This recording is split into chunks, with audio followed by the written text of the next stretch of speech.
Halo halo Pep, selamat datang di Serawung, ruang bincang bersama Pepadi. Bersama saya, Mayula Hana Sekarmazaya dan Mas Wejo Seno Nugroho.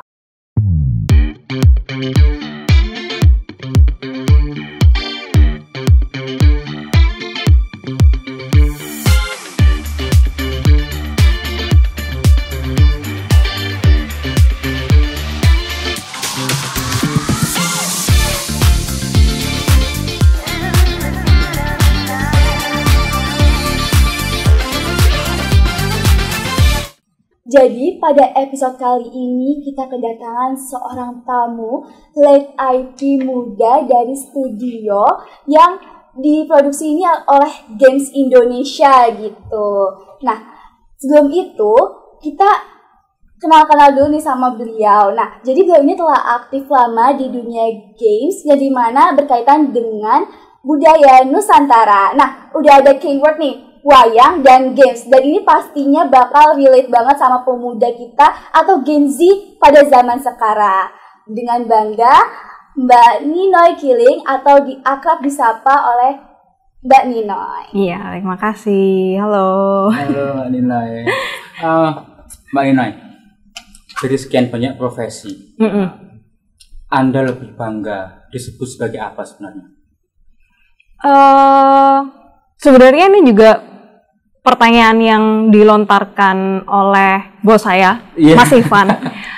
Karena waktu saya pertama kali masuk, mungkin sekitar sebulan 2 bulan, langsung harus ikut presentasi apa segala macam kan. Jadi harus bikin kartu nama. Kartu nama itu ada nama dan ada job title-nya. Kan pekerjaannya namanya apa. Terus Mas Ivan waktu itu bilang, saya nggak mau nama pekerjaannya cuma penulis. Jadi harus berkreasi lagi, kira-kira apa nih, kamu mau dipanggil sebagai apa. Jadi kalau di kartu nama saya tulisnya tale morphologist. Karena ya, jadi tale cerita, morphologist itu sebenarnya saya ambil dari kata morfologi. Morfologi karena sebenarnya saya lulusan sastra Inggris linguistik dan saya suka sama linguistik.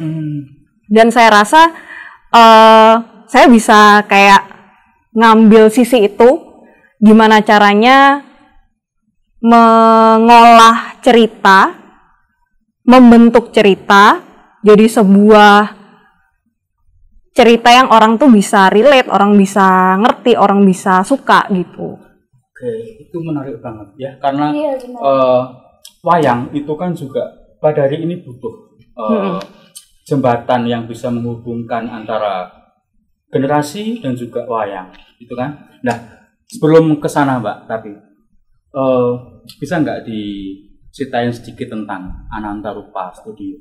Oke, Anantarupa Studio itu game developer. Kita berdiri sekitar tahun 2011, base-nya di Jakarta, dan dulu memang seringnya kami itu di service, jadi untuk brand, untuk marketing gitu kan. Lama-kelamaan susah kalau bersaing sesama game developer yang fokusnya juga di service. Harganya gila-gilaan kan, karena pasti ada yang lebih murah gitu. Kualitas gak usah ditanya dulu. Tapi selalu ada studio yang nawarin lebih murah. Dan kita juga ngelihat, itu satu. Kedua, kita juga ngelihat nggak sustain. Jadi apa yang sustain? Bikin IP, intellectual property, kekayaan intelektual kan. Didorong lagi. Hal yang ketiga adalah emang dari dulu itu Mas Ivan kan suka banget sama cerita wayang, suka banget sama mitologi, suka banget sama sejarah, dan memang ada keinginan untuk ngangkat cerita-cerita yang berbasis topik-topik itu, sejarah, budaya, tradisi. Jadi kenapa kita nggak bikin IP, kekayaan intelektual yang berdasarkan mitologi, sejarah, dan budaya tradisi lokal. Jadi paling enggak, ini tiga alasan ini paling enggak yang membuat kita jalan sampai sekarang gitu. Terus apa nama gamenya itu Mbak, nama IP-nya itu? Kalau IP-nya sendiri, gamenya namanya Lokapala. Tapi di dalam Lokapala ini ada karakter-karakter yang masing-masing karakter ini punya cerita sendiri. Jadi kalau saya selalu bilangnya tuh kayak Marvel. Marvel itu kan ada heroes-nya kan, atau DC itu ada Superman, ada Batman, ada, jadi di Lokapala tuh juga kayak gitu, ada masing-masing yang tiap karakter ini juga punya ceritanya mereka masing-masing gitu. Kamu tahu nggak, Hana, Lokapala itu apa kalau di wayang? Gitu tuh, aku nggak tahu. Tapi apa namanya? Yang menarik adalah POV-nya si Mbak Ninoy ini, karena kalau diwayangkan Lokapala itu ngomongin masalah satu kerajaan gitu ya, dengan Raja Prabu Arjuna Sasrabau. Nah, tapi kalau di Anantarupa ini Lokapala artinya apa, Mbak? Nah, salah satu mungkin saya cerita sedikit gitu ya, latar belakangnya juga, dan mungkin ketika ngelihat Lokapala atau karakter-karakter yang kami angkat, entah itu berdasarkan mitologi, wayang, sejarah, itu kayak kok beda ya dengan apa yang kita tahu secara umum gitu kan. Betul. Jadi Lokapala ini sebenarnya kami terinspirasi dari Borobudur. Loh, kok bisa Borobudur? Ya kan? Nah, jadi di balustrade terluarnya Borobudur itu ada panel yang menggambarkan pelindung jagat. Nah, pelindung jagat ini yang disebut Lokapala. Loka, jagat, pala, pelindung. Nah, jadi sebutan Lokapala tuh dari situ. Nah, ketika kita lihat juga kayak dari berbagai karakter, budaya, mitologi ini kayak, oh yaudah cocok ketika kita mau ngambil tokoh tertentu atau kita mau ngambil budaya tertentu, apalagi budaya-budaya tradisional kita kan sebenarnya sangat-sangat naturalis ya, sangat-sangat jaga alam, sangat-sangat dekat gitu sama alamnya. Jadi mereka itu bisa kita lihat ekuivalen dengan penjaga alamnya mereka. Jadi sangat-sangat cocok nama Lokapala ini. Jadi bukan hanya Lokapala sebagaimana di wayang, tetapi lebih kepada penjaga. Ya, penjaga dunianya. Lalu selama ini sebelum Anantarupa bikin game, apakah ada sih, Mbak, negara atau wilayah yang berhasil dengan membuat game dengan apa ya, nilai-nilai tradisi lokal gitu? Sebenarnya banyak, tapi mungkin saya bisa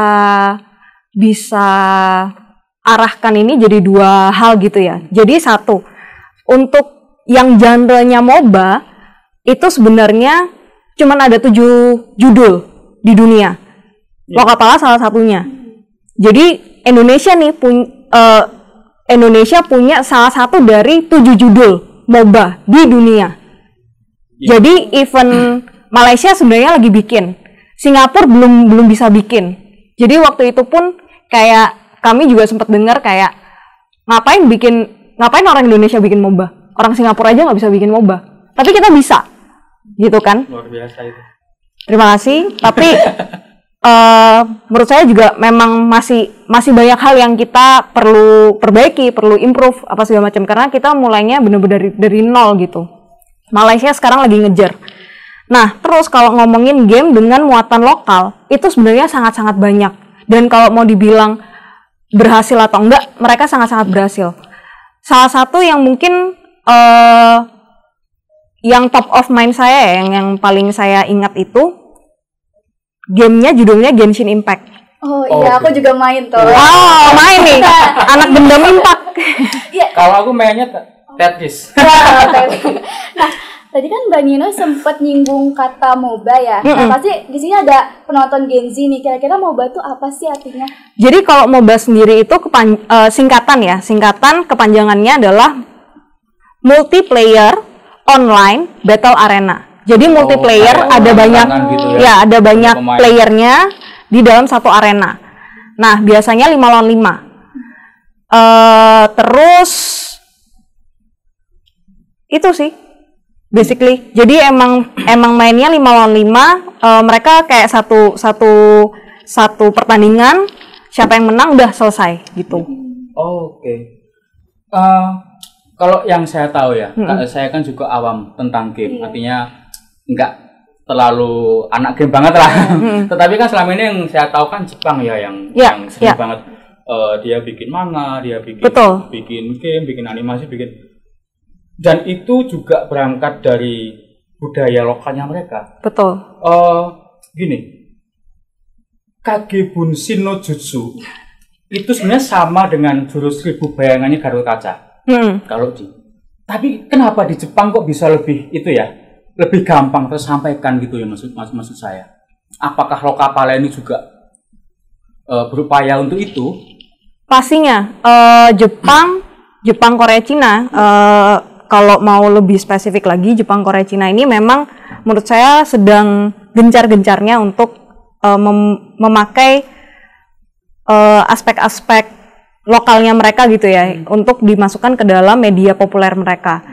Dan menurut saya juga belum tentu semua yang mereka mau pakai itu bisa berhasil kejual gitu ya. Kayak tadi Genshin. Sekarang Genshin itu pembuatannya aja tuh 100 juta US. Wow. Itu untuk bikin game kayak gitu, itu awalnya ya. Jadi game kayak Genshin itu mereka harus ada kontennya terus-terusan. Jadi itu yang dibilang live ops. Jadi mereka gamenya live terus, jalan terus, bukan yang kita beli, kita selesai main terus udah. Jadi itu gamenya jalan terus. Nah, karena mereka jalan terus, mereka harus punya konten baru. Dan di situ muatan lokal masuk. Permasalahannya mereka nggak cuman pakai konten, kan developernya dari Cina. Mereka nggak cuman ambil kayak mitologi, budaya, tradisi Cina, tapi juga Jepang. Bahkan mereka itu juga ngangkat satu suku yang ini mungkin agak sensitif ya untuk orang Jepang, tapi suku itu basically di genocide, di genosida, namanya suku Ainu, dan itu dimasukkan ke dalam game mereka. Jadi kalau mau ngomong romantisnya, setidaknya Ainu tuh masih hidup di Genshin. Itu jadi berangkat dari betapa sakitnya ya suku itu ya. Betul. Sampai dijadikan karakter di game itu. Ada satu pulau itu emang kayak mereka pakai bahasa Ainu, karakter atau mitologi yang mereka bawa itu juga dari Ainu. Nah sekarang saya mau kasih tahu dalam setahun pertama profitnya berapa? Coba tebak. Pembuatannya 1 juta US dollar. Kira-kira profitnya berapa? Apa ya? 750, tapi karena sama teman sendiri ya 500 lah. 1 miliar. Wow. Itu tahun pertama. Sebegitu ya? Jadi memang itu menurut saya Genshin itu adalah salah satu kasus yang memang bisa hebat banget hasilnya, karena juga mungkin waktu itu didukung dengan COVID. Semuanya stay at home, semuanya main. Betul. Ya kan? Jadi ada game baru muncul, semuanya pada main game. Dan memang waktu zaman COVID itu Genshin itu jadi tenar sekali. Jadi di live streaming yang isinya semua orang main game itu kebanyakan main Genshin. Gitu. Nah, tapi memang ini bukan hal yang mudah. Jadi kayak ngomong, oh Jepang bikin apa segala macam. Tapi juga menurut saya bukan hal yang gampang gitu loh. Kayak kalau lihat Korea, menurut saya yang tenar itu dramanya ya, misalnya. Sama K-pop. Tapi K-pop. Tapi ternyata gamenya ekspor game Korea itu 7 kali lebih besar daripada K-pop. Wow. Daripada filmnya Korea. Nah, tapi balik lagi lah kita ke gimana cara negara-negara ini tuh bisa mengelola itu. Menurut saya juga satu, mungkin mereka udah bikin pakem. Kayak ini loh data yang bisa dipakai untuk media-media populer. Ada kaidah lah ya. Jadi kayak, oh kalian bisa pakai ini, nanti hubungannya ke sini, biasanya lokasinya bentuknya kayak gini, pakaiannya kayak gini, zaman sekian tuh kayak gimana, zaman sekian tuh kayak gimana, dan seterusnya kan. Tapi mungkin yang kedua itu, yang ini menurut saya juga kadang susah untuk diterima adalah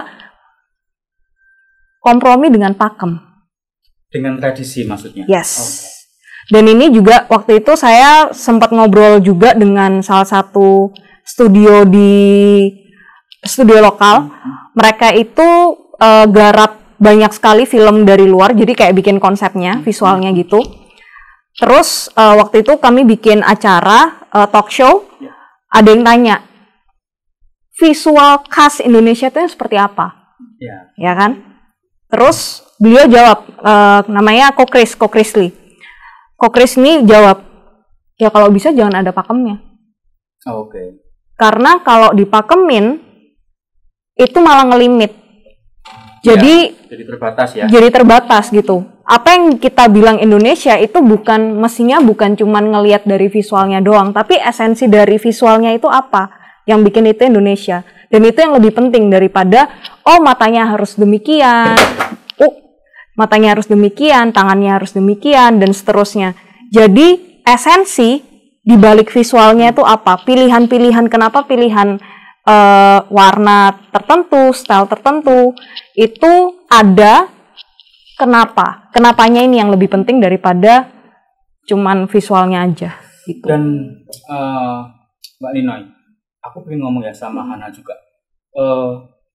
Di wayang juga gitu. Jadi di wayang itu juga, apalagi wayang ya, yang sangat dekat dengan pakem dan tradisi. Itu kadang-kadang menjadi penghambat juga kalau mau berekspresi yang lebih begitu. Itu jadi penghambat juga. Nah, terus kalau di Lokapala ini Mbak, lebih spesifiknya nilai atau muatan lokal atau kearifan lokal ya yang diangkat dan akhirnya dialihwahanakan menjadi game ini, itu di sekitar apa aja Mbak? Sebenarnya yang paling kelihatan mungkin karakter ya, tapi kita juga punya value. Dalam artian kita berusaha ngambil nilai-nilai, dan nilai-nilai ini pun juga sebenarnya udah eksis dari abad ke-6, abad ke-8, abad ke-12 itu udah dipakai gitu sebagai patokan. Menjadi seorang pemimpin itu harus mengikuti 8 nilai ini. Nah, 8 nilai ini disebut dengan Astabrata. Astabrata ini, Astabrata, Astadikpala, ya kan? Nah, jadi setiap karakter kita itu kita kasih salah satu dari Astabrata ini. Tapi tentunya nggak semena-mena kan, kita harus lihat dulu kita mau bawa karakternya kemana. Karakternya berdasarkan apa. Tokoh aslinya ini perjuangannya apa, kesulitannya apa. Kalau ngomong karakter kami itu yang misalnya yang dari wayang ya, mungkin biar bisa relate juga. Kami angkat Gatotkaca sama Karna. Gitu. Jadi kami sengaja nggak angkat Pandawa 5, tapi kami angkatnya Karna. Mungkin ini juga ini sih lebih ke interpretasi ya. Maksudnya kalau kita ngomong tokoh wayang lah, nggak cuma Gatotkaca dan Pandawa, itu kan sebenarnya banyak sekali dan kita udah bisa akses dari mana aja gitu kan. Tapi sekarang tinggal interpretasinya apa, karena ceritanya tuh sudah ada. Yang bikin unik kan interpretasi kita, bagaimana kita melihat cerita itu. Jadi bagaimana kita melihat, kami Anantarupa melihat cerita Gatotkaca dan Karna. Gatotkaca buat kami itu adalah anak yang terpaksa dewasa. Iya, betul. Jadi walaupun mungkin dia melakukan hal-hal yang kejam gitu ya, kejam untuk kebaikan, tapi kami juga ngelihatnya dia nggak punya pilihan karena dia dituntut untuk melindungi kakak-kakak yang lain, gitu kan. Ya. Nah, jadi dari situ kami juga mikir kenapa orang-orang tuh selalu bilang buat apalagi kayak cerita buat anak-anak ya, tokoh wayang yang bagus untuk contoh anak-anak Gatotkaca. Padahal di balik itu ya enggak juga gitu kan. Betul. Jadi sepakat. Itu lagi esensinya juga dilupakan. Nggak ada masalah di sini. Ini kan namanya interpretasi dan kita diskursus ya. Kita kayak benar-benar bedah apa nih nilainya, apa yang kita mau sampaikan gitu ke orang-orang. Jadi untuk Gatotkaca buat kami nggak semua anak itu kayak Gatotkaca. Yang di belakangnya itu para dewa, yang punya senjata maha kuat, banyak, dia mau ngapain kalah dikit langsung didatengin sama dewa. Bahkan nggak semua anak tuh punya orang tua. Tulangnya besi, badannya baja. Betul. Gitu. Nggak semua anak tuh punya privilege. Jadi kita mau tunjukin bahwa ya memang ada anak-anak yang privilege yang emang sombong karena memang itu nature-nya mereka seperti itu. Mereka nggak punya kekurangan gitu. Mereka udah nyaman gitu kan. Sedangkan karena kami bikin jadi cewek di gamenya kami. Jadi Murti konsepnya murti. Iya. Seseorang yang menjalani hidup kayak kehidupan yang sebelumnya. Gitu. Reinkarnasi. Kayak reinkarnasi gitu ya. Tapi kalau kami sih bilangnya kayak bukan reinkarnasi, tapi kayak jalan hidupnya mirip gitu. Jadi ketika kita reflect ceritanya karakter Lokapala, reflect ya ceritanya Karna. Nah, kenapa kami pilih Karna? Karena itu sudah ditakdirkan tidak jadi satria. Tapi dia nggak menyerah. Dia bahkan nggak terima hidupnya dia itu hanya sebagai anak kusir. Anak kusir budaya. Ya kan? Jadi ada sebuah kayak sebenarnya agak getir kalau cerita tentang Karna gitu ya. Karena ceritanya Karna itu dia berusaha sekuat mungkin dan bahkan menentang takdirnya sendiri untuk membuktikan dia itu patut, dia itu layak jadi seorang satria. Dia berkali-kali dikutuk, tapi itu nggak membuat dia berhenti untuk membuat dirinya sendiri jadi lebih baik, lebih hebat. Jadi waktu dia lawan sama Arjuna, bahkan Krishna sendiri bilang, wah hebat nih orang, gitu. Dan itu satu-satunya tokoh yang bisa menandingi kesaktian si Arjuna. Betul. Dengan segala hal yang dia lalui, menurut kami ini yang sebenarnya cocok. Jadi panutan anak-anak bahwa ya memang kalian lahir itu belum tentu punya start yang bagus, but it's okay, nggak apa-apa. Karena aja dikutuk berkali-kali dia tetap maju. Apa yang membuat kalian itu mau berhenti? Luar biasa itu. Jadi maju aja gitu. Lu tepuk tangan nggak? Dalam banget ya ternyata. Aku itu selalu gini Hana, aku itu selalu seneng dengan kalau ngomongin wayang itu di luar kepala para dalang. Makanya aku sangat angkat topi sama Mbak Nino ini yang mau mengalih, dan kan dampaknya Hana dan teman-teman kan juga jadi tahu kan? Iya, aku juga nggak expect bakal ada games kayak gini gitu loh, dan maknanya itu ngangkat semua kesatria di Indonesia, budaya Nusantara, jadinya kan semakin bangga gitu kan. Dan itu nilainya. Iya, bener banget. Tapi Mbak Nino, kan juga ada ya game-game lain yang juga mengangkat karakter lokal Indonesia ya. Yang bedain Lokapala sama game lain ini apa? Mungkin nggak bisa bilang dibedain juga, karena kalau ngomong ranah game itu kayak bener-bener kayak kita ngomongin film gitu. Kita nggak bisa bandingin film romance sama film action, ya kan? Semua ada porsinya masing-masing. Kita suka makan soto, tapi kita juga suka makan bubur. Terus mau dibilang suka mana, soto atau bubur? Selera masing-masing. Selera hari itu doyannya apa? Sakit perut atau enggak sakit perut makan bubur. Kalau lagi mau adventure ya makan pecel misalnya atau apa gitu kan, makan ayam geprek atau apa gitu kan. Game itu juga sama. Jadi kalau mau dibilang apa yang membedakan, pasti ada bedanya semuanya. Cuman kalau saya lihat memang untuk sekarang banyak developer game yang lebih ke casual tuh jadi kayak sekali main selesai atau jadi kalau game yang Lokapala ini kan dia kompetitif, jadi harus 5 lawan 5, kita harus bertarung sampai selesai. Kalau keluar tengah game ya nggak bisa gitu, karena itu kan jadi beban kan, jadi buat teman-temannya. Jadi itu juga yang salah satunya juga hal-hal seperti itu yang kita tanamkan ke player, kayak respect, responsibility, kayak jangan ngomong kotor, jangan kalau iya, karena kalau mau dibilang ya sebenarnya game kompetitif itu bener-bener sarangnya orang tuh marah di situ, meluapkan emosi. Betul, ya? Karena kita aja kan main game itu untuk escape, untuk lari dari kehidupan ya kan, menghilangkan penat. Pas main game juga masih ada orang yang nyebelin, jadi semakin wah ini ngapain sih. Nah, tapi itu kita juga berusaha untuk di dalam komunitas kita bisa ada positif gaming culture.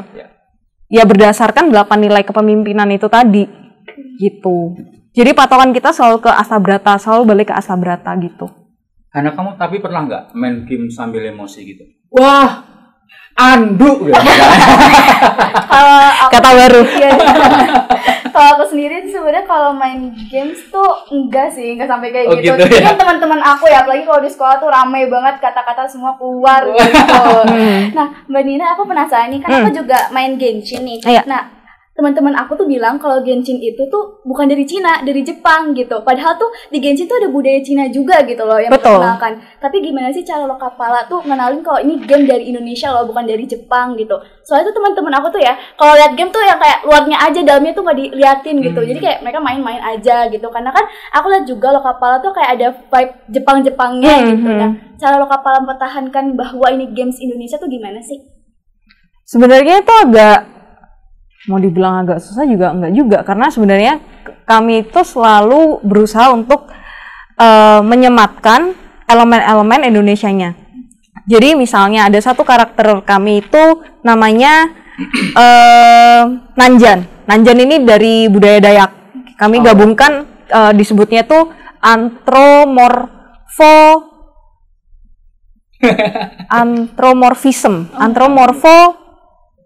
itulah pokoknya agak susah.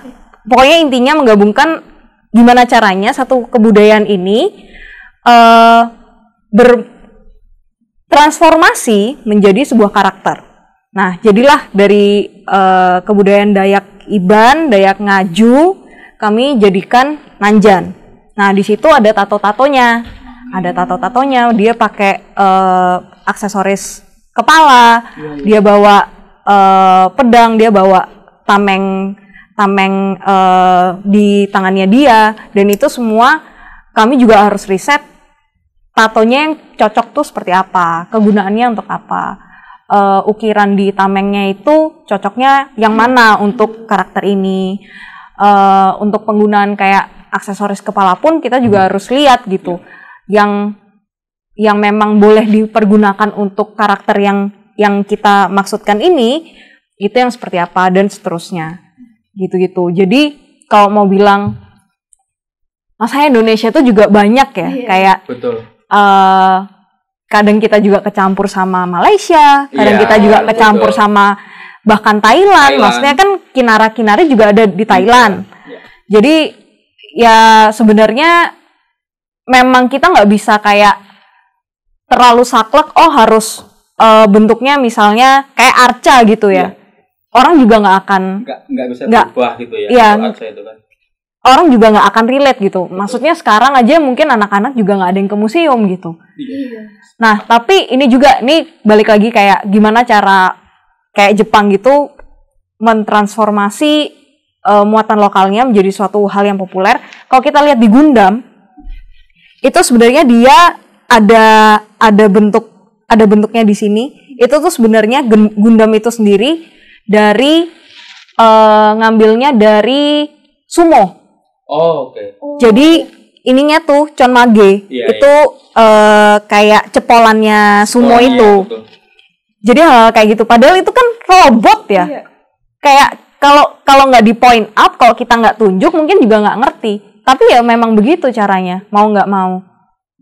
Jadi ada subteksnya lagi gitu di dalamnya. Balik lagi kayak katanya Ko Chris, esensinya apa ketika kita mau menyematkan simbol-simbol visual seperti itu. Gitu. Jadi memang aku sepakat dengan melestarikan wayang. Itu yang paling penting adalah melestarikan substansinya, esensinya ya. Kalau bentuknya pasti akan berubah, itu pasti. Nah, Mbak Nino, kira-kira respon dari warganet tentang Lokapala tuh gimana nih? Netizen. Netizen. Sebenarnya ini ya, memang kebanyakan sebenarnya positif. Jadi, tapi memang ada negatifnya juga ya. Tapi negatif ini dalam artian ada juga orang-orang yang kayak, loh mestinya kan kebudayaan ini tuh begini, mestinya kan kebudayaan itu begitu. Jadi kami selalu dikomentarin itu kembali lagi ke pakem. Sedangkan kami ini mau menjauh dari pakem gitu kan. Nah, tapi yang respon positifnya adalah dan ini juga sebuah fenomena yang agak pahit. Mereka sangat suka, mereka sangat appreciate, Tapi artinya apa? Mereka ada kehausan untuk mengkonsumsi media-media dengan muatan lokal yang seperti ini. Gitu. Nah, tapi memang sayangnya nggak banyak, ya kan? Kalau bukan berarti nggak ada. Wayang orang masih ada, ya kan? Walaupun juga setahu saya juga sekarang mungkin juga sudah berkurang talentnya dan waktu tayangnya juga mungkin semakin berkurang gitu kan. Wayang kulit juga masih ada. Live di YouTube juga banyak. Tapi berapa banyak sih atau seberapa sering itu jadi top of mind kita untuk kayak nonton wayang hari ini gitu. Jadi kan memang udah kalah gitu dengan ribuan konten yang dibombardir ke handphone kita, ke laptop kita dan semacamnya gitu. Jadi emang maunya sih lebih positif ya kayak ngelihat ini. Artinya apa? Marketnya itu sebenarnya rindu. Tapi yang bikin konten nggak banyak gitu. Jadi ya tantangan dan kesempatan lah jatuhnya. Nggak apa-apa. Kita tinggal mikir aja gimana caranya supaya ini bisa lebih diterima, orang-orang juga lebih suka, formatnya mungkin, talentnya mungkin, gitu-gitu. Mbak, sekarang kalau saran dan masukan sih ya, untuk teman-teman anak-anak muda dan gengsi ya, yang pengen juga mungkin mengangkat wayang dengan POV lain seperti yang dilakukan oleh Mbak Nino ini. Apakah ada masukan dan saran untuk mereka? Banyak.